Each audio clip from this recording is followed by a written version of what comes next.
Hey YouTube, this is Nashtaters. Welcome back to another episode of Friday Free Thinking. As you can see, I got my girl here right on the screen.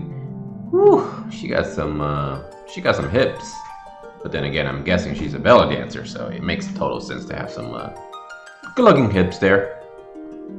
Let's see, good-looking hips. Well, looks like she's shy. Alright, so today we're going to be talking about a very interesting topic. And something that I wanted to mention a long time ago, but with the recent release of new units that were part of the Halloween Spectacular, I felt like it was a perfect time to actually talk about it. So let's go ahead and get into the topic at hand for Friday Free Thinking.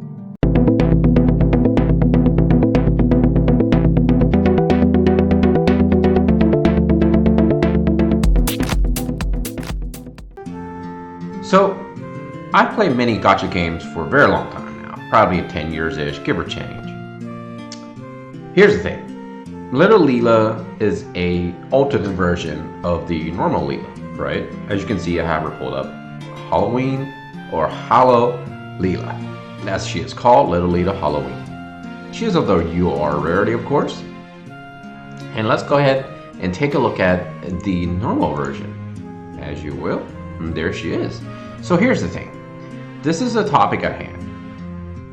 What do you guys think about the companies releasing skins as opposed to releasing alternate versions? Now, currently, this game is going in the route of alternate versions. As you can see, we have Little Leela, and then we have other units such as Ryu, of course. He got the Halloween treatment.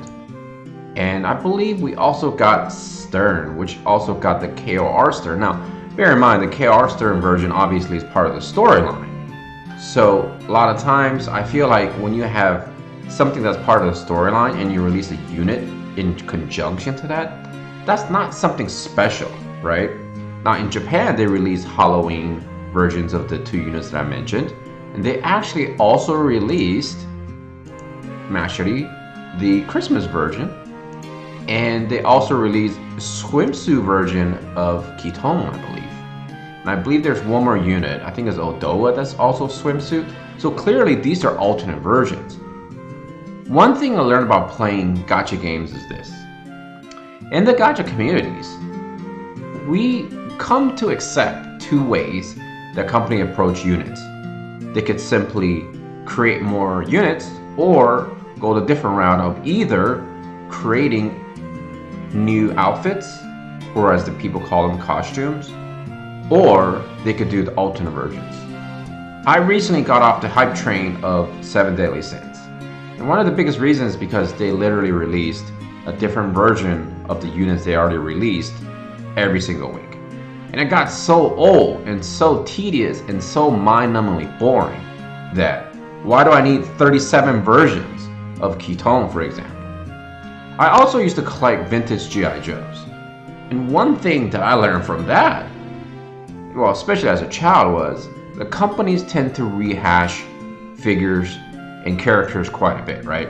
For example, there was this one specific subsets in the G.I. Joe world where they took capture vehicles, enemy factions, and just repainted them a different paint scheme, along with figures part of that subgroup, and repainted them of that same paint scheme, and dubbed them a brand new subgroup in which people can spend more money to buy. And believe it or not, people really bought them. And currently in the secondary market, a lot of those are actually worth a lot more money than their original counterparts. So what does this all mean? It means one of two things. First off, companies can only release so many original ideas of units. Therefore, they probably have to go back to the drawing board and think of new ways, and perhaps creative ways, to rehash older units. Two, they just want money. Okay, now I'm not having issues with either reasons, to be honest, because it makes sense. But one thing I don't enjoy is companies employing costumes and adding stats to those costumes. Because there was this one game I played called Knights Chronicles. They released costumes alongside their new characters, and then they made those costumes only obtainable through real life cash purchases. And subsequently, those costumes had stats. So essentially what that meant was free-to-play players had no way to close that gap unless they join the other side of it, which is the spend. Now, I don't want to make this video about segregating spenders and non-spender, because that's not what gacha games all about. People should have the right to either not spend or spend however they choose. And if they want to convert from one to the other, that's perfectly fine too. There's nothing wrong with any of that. That's a mentality, that's perhaps a financial issue individuals have to make. But what I do have an issue is the companies forcing players to play one way or the other. Personally, I'm not a fan of that route. So here's my thing. If this game does decide to release costumes, which I am for, by the way, because costume has things that can potentially stimulate more purchases from players and or more rewards in terms of finishing content. For example, if they sell costumes at real cash or they sell them for, say, Visiors, then players have the option to buy those costumes for their units that they love, and that can potentially set them apart from other players in terms of looks. And I think ultimately that's what costumes are, looks, right? We get dressed up for Halloween, we get dressed up for balls, and we get dressed up for, weddings and whatever, because we want to look a specific way, or we're told to look a specific way. In terms of costume for this game, I would love to have my favorite units, like for example, Orlando Cid, wear a tuxedo, or maybe like, something like Modern Warfare gear, something like that. Although I don't condone those type of costumes. Ultimately, if they're going to release costumes, I prefer to have the costumes released within the confinement of the setting of the game, right? I don't want them to have like swimsuit probably be okay, right? But things like Halloween and those type of things, they're more like specific for the specific time. But if they're going to regularly release costumes, I don't want to see tuxedos, okay? I don't want to see Modern Warfare gear. I want to see perhaps a different setup gear, like a king set, royalty set, or maybe like a soldier set or heavy armor set that covers their face. Things of that nature. And perfectly, I don't want stats. Because as soon as you start releasing stats, then people are going to want to buy those costumes for the sake of progression and closing in that gap between players and versus players. I think costumes should be what they are, cosmetic, and allows people to spend their Visiors freely to separate themselves in terms of looks. Now, let's talk about in terms of actual alternate characters. We talked about Little Leela, we talked about Ryu, we talked about Kiton, we talked about Mashiri. Now, let's talk about the idea of what if they decided to release simply units just to be different. For example, let's say they release a Fina, but they released Dark Fina, because they certainly did that on Final Fantasy Breaks Exvius. Oh my god, Final Fantasy Breaks Exvius, if I'm not mistaken, right? They released dark versions and evil versions of the older units. Personally, I'm okay with that, but if they made them too powerful, then you are in fact power creeping, because you're potentially getting rid of an older unit to make them purely irrelevant. But one thing about this game is that balance has been there, and so far the producers, designers have done an excellent job in terms of balance. Little Leela was in a different element. Makes sense. Was she significantly more powerful than the original version? Absolutely. In fact, the older Leela probably isn't that great to begin with. I think one thing I've come to realize is that the lower rarity units are actually very good in PvE, but they're pretty horrible in PvP.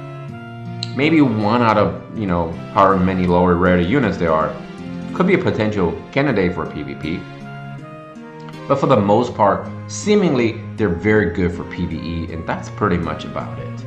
Generally speaking, it makes sense that you take your highest stat units to PvP combat. And that's how this game is evolving. All the UR units most likely will have a higher rating in PvP than their lower rarity counterparts. Now here's the thing. Little Leela is actually really good across the board in terms of as the Halloween version, as is the Halloween Ryu.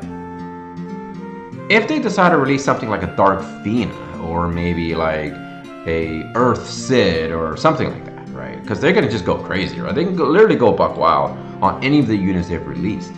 Personally, I'm not a fan of that, unless, this is the big unless, they make sure it is balanced. Now tell me what you guys think. Are you guys on the team costume wagon, or are you guys on the alternate unit wagon? Personally, I'm okay with both, as long as it is done right. And I don't mean that in a pretentious way where I think I know more than anybody else. I mean that in a sense that it is done right for the community. It is done right for the player base. Because ultimately we are customers, right? And we should have a say. I really enjoy the idea of them letting us vote our favorite unit. And chances are, if UR Zan does make it into the pool for us, I'm excited. Because it makes sense. This is what the community wanted. And the game companies are willing to cater to that concept. But if they kept releasing brand new units that are just rehash of older units, and all they're doing is making them much more powerful, I'm not a big fan of that. What I am a big fan of is that they can inject those units into the game and still be part of that flow of the game, then I'm all for it. At first, people had hesitancies about whether or not Little Leela and Ryu were going to be good because they were sort of released in a different order than the Japanese counterpart, right? But we're not seeing anything extreme. Yes, in Upper Arena and perhaps in Guild Wars, we see a little bit more of Little Leela, a little bit more of Ryu, but it doesn't make any difference. If you're having trouble beating a lot of enemies, it's not because they just simply slap out a new unit. It's because perhaps your Trinity/Trifecta isn't good enough, or you need just to improve yourself. Whatever the case is, I don't have any issues so far with what the game has been doing. I do have little issues here and there, whether they put different things on different places, like the summoning banner, for example. We recently have, 4 units on one banner? Yeah, I wasn't a too big fan of that, but I accept it because that's the way they wanted to present it to us. I have the option to ignore it, which I am. And that's the beauty of games. That's the beauty of life, in fact. I like the idea that I live in a country where pretty much I have a lot of freedom to do as I choose.